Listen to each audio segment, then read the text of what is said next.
अयोध्या आणि काशी उडवण्याचा भयंकर कट उघड झालेला आहे। दिल्ली स्फोट आणि या नेटवर्कचा छडा लावण्यासाठी ऑपरेशन गोगलगाय सुरू आहे।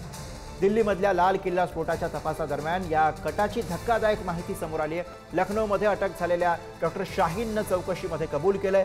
अयोध्येमध्ये स्लीपर सेल सक्रिय करण्यात आला होता। 25 नोव्हेंबरला म्हणजेच पंतप्रधान नरेंद्र मोदी आणि सरसंघचालक मोहन भागवत यांच्या अयोध्येमधील कार्यक्रमादरम्यान मोठा स्फोट घडवण्याची योजना होती।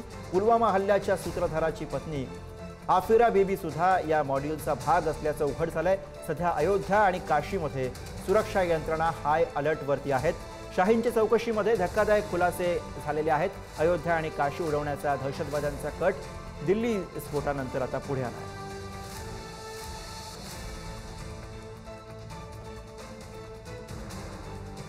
तर अयोध्या आणि काशी उडवण्याचा कट होता। दिल्ली स्फोटामधनं संपूर्ण नेटवर्कचा पर्दाफाश झालेला आहे।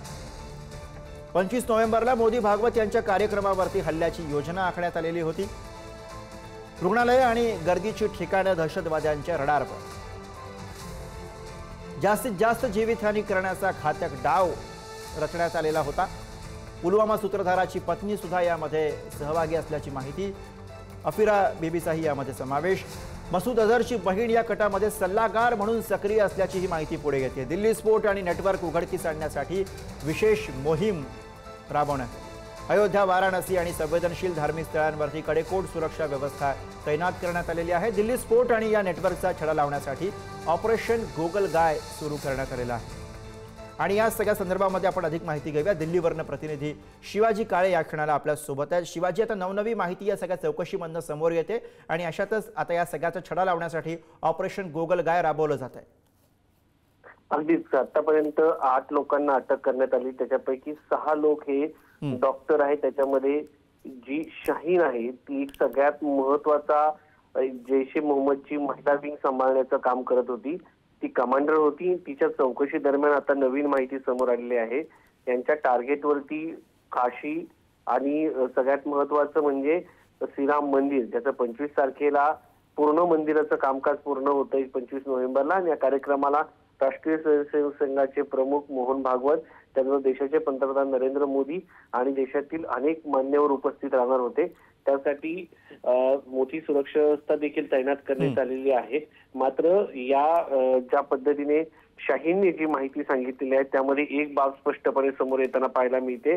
तिने या ठिकाणी असं म्हटलेलं आहे की अयोध्येमध्ये एक स्लीपर सेल सक्रिय केला होता असं तिचं म्हणणं आहे। आता या स्लीपर सेल कोण होता, त्याला अटक करण्यात आलेली आहे का, आणि साधारणपणे यांचे कोण कोण स्लीपर सेल आहेत, कोणकोणत्या भागामध्ये ऍक्टिव्ह करण्यात आलेले होते याची देखील माहिती घेतली जाते आहे। आता साधारणपणे हा स्लीपर सेलच्या याच्या मागे सध्या ऍक्टिव्हपणे तपास यंत्रणा सुरू आहेत।